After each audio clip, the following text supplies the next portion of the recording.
Hello guys and welcome to SteveKnows. Today we are covering some leaks for a new second generation VR headset, some advancements in the VR AR space and so many more. I would also like to take this opportunity to say happy birthday to Mateo311. It was his birthday on Sunday and we did a live stream playing Space Team. So please go check out his channel. He does great videos and I'm sure that you will enjoy his content. And we've got plenty to go over, so let's just get started.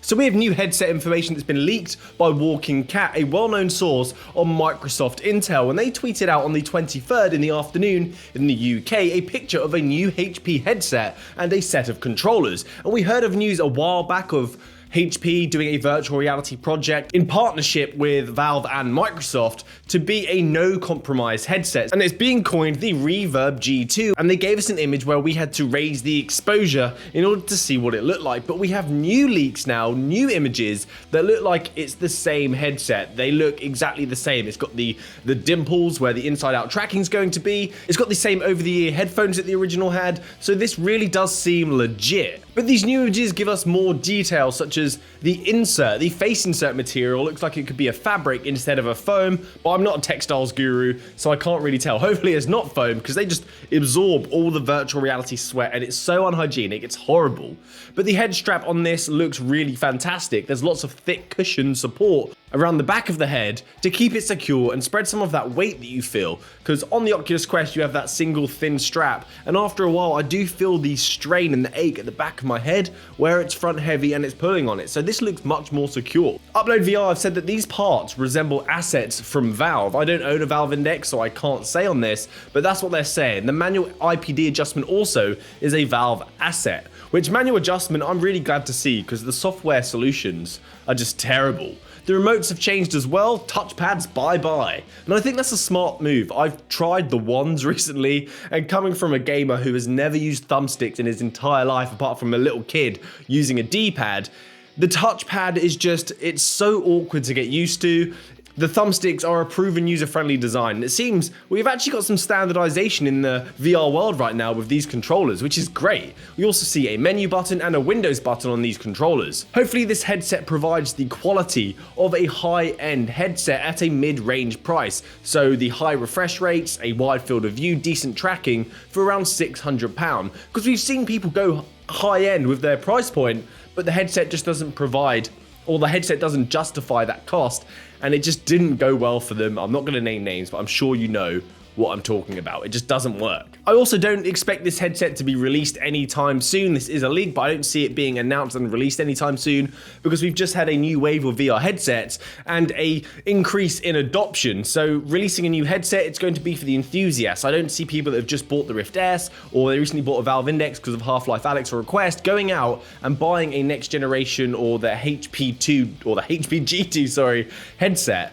It just doesn't seem right. Please comment down below, because I would like to hear your thoughts. If you're someone that's recently bought a headset and then this comes out, would you be upset? Would you go out and buy this headset, or would you just stick to what you already own? This one I find very interesting around escape rooms. They have been growing in popularity as you get to experience something new with friends, with strangers, with colleagues, working together as a team. Corporate team building exercises definitely favor this kind of activity, but something new is here that kind of changes the model of this escape room kind of business. Adventure Labs have created a platform for teams to attend escape room activities, but in virtual reality. The backstory is you are a virtual intelligence agency that uses virtual reality to solve crime, and the team that you are is disguised as animals as you try and infiltrate a perp who captures you and puts you through a series of puzzles and mazes. They host games daily with live hosts for up to 4 players at a time, which you can make up of people from all over the world. No need to have friends or family that live around the corner or arrange something to get people together to go to a physical location. I think that's a great idea. They just need a VR headset and the internet. The launch of this idea and experience saw over 300 people attend, and it received great feedback from the community. I also like this idea because you don't have to go out, and that's always a plus. And commonly in the gaming community, we have friends all over the world that we've met online. So having this kind of activity where it doesn't matter where you're located is a plus in the gaming community. And if you have a business and you have enterprise virtual reality contracts, then you could implement this kind of team building activity into your office at a fraction of the cost of actually going out there and paying for it. You can buy these VR headsets and have it in the office more regularly and highly regulated, because I know they like to do that. Red tape over everything in business. So if Adventure Lab hasn't been thinking about taking this to the corporate world, maybe they should, but I'm sure they have. And if you're interested, I will put a link down below so you can check this out and book a session, because it costs around $100 for 4 people for a 40-minute session, but you could also use the code OGLabrat to get 50% off. This is available right now for the Oculus Quest and coming soon to Rift, Vive, and Valve. Which, by the way, Oculus have just released their enterprise version of the Oculus Quest for $1,000, where you get free upgrades, the hardware, and the support for business. Some of the cheapest enterprise virtual reality kits that I have seen, so hopefully I can get my office to adopt this. Fingers crossed. Now, Facebook have shown off a prototype of using virtual reality to replace your monitors in a way that seems much more feasible and more likely than traditional virtual reality with virtual desktop that we have now. I've got some thoughts on it, it's getting me excited, so let's talk about it. Boz at BozTank is his Twitter handle, posted on Twitter this: as we think through supercharging remote work and productivity, we've been working on mixed reality concepts that build on existing technologies, such as pass-through to allow people to switch between the real and the virtual worlds. And along with that statement, there was a video clip showing a small clip, which is a concept of someone using virtual reality pass-through, but in much higher quality than the pass-through we have now, because the pass-through we have now, I really do not think it's good enough in its current form to be used for this purpose. It will still create discomfort for new users of virtual reality. I don't think it's there yet, but we see a user using multiple tabs, a file explorer, the internet, and Visual Studio, it looks like, an IDE for development, all being used and overlaid in the real environment. So the user will be sat at their desk, still with a keyboard and a computer, but it's going to use the headset to overlay their work environment, and I love that. It's one of those things where if you've been working on 2 monitors, you can't go back to 1. If you've been working on 3, you can't go back to 2. It's just very, very helpful, and especially in my line of work as a developer, I have multiple tabs that I require open and in use all the time. I need a terminal, my file explorer, my IDE, Stack Overflow, Bitbucket, a Java document, a screen share, my emails. So to have all of that at my fingertips, just at a glance all around me, I think that's incredibly valuable. This really excites me.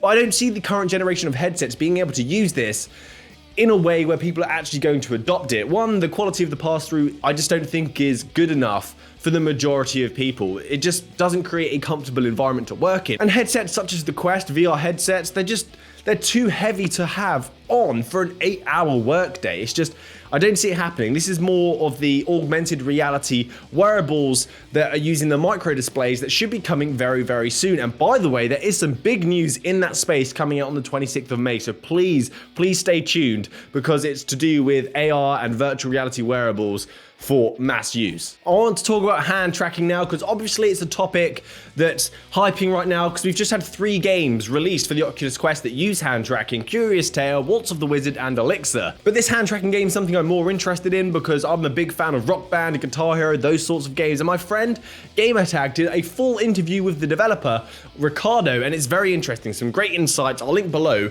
if you want to check out the full video. For those that are not aware of this game anyway, Unplugged Air Guitar is making use of hand tracking to play the guitar, hence the name air guitar. So you will use certain fingers on different frets to play different notes or chords, which when combined creates a song. So if this is the kind of game that you're interested in and you want to see this come to fruition, please show the guy some support. His Twitter handle is this, I'll pop it on the screen now. He's planning on bringing something to SideQuest soon for us to try, and please provide feedback. I do encourage you to provide feedback, because this game has the potential to do amazing things, be a big game, not only for hand tracking, but another big one for virtual reality. It's an easy to learn, hard to master game, and they're always so addictive. Let's get Oculus's attention. So for those that saw the original footage of this, because it kind of went viral on Twitter, recently there has been some updates in this footage where we see a whole song being played, the menu of the game, and it just looks so good. It gets me really, really excited. So if you want to see more footage, there's like a 2-minute clip of an entire song to see how far this game has come since that original clip. Please go check out his Twitter, because it's on the front page. But don't worry if you don't have an Oculus Quest, because there is plans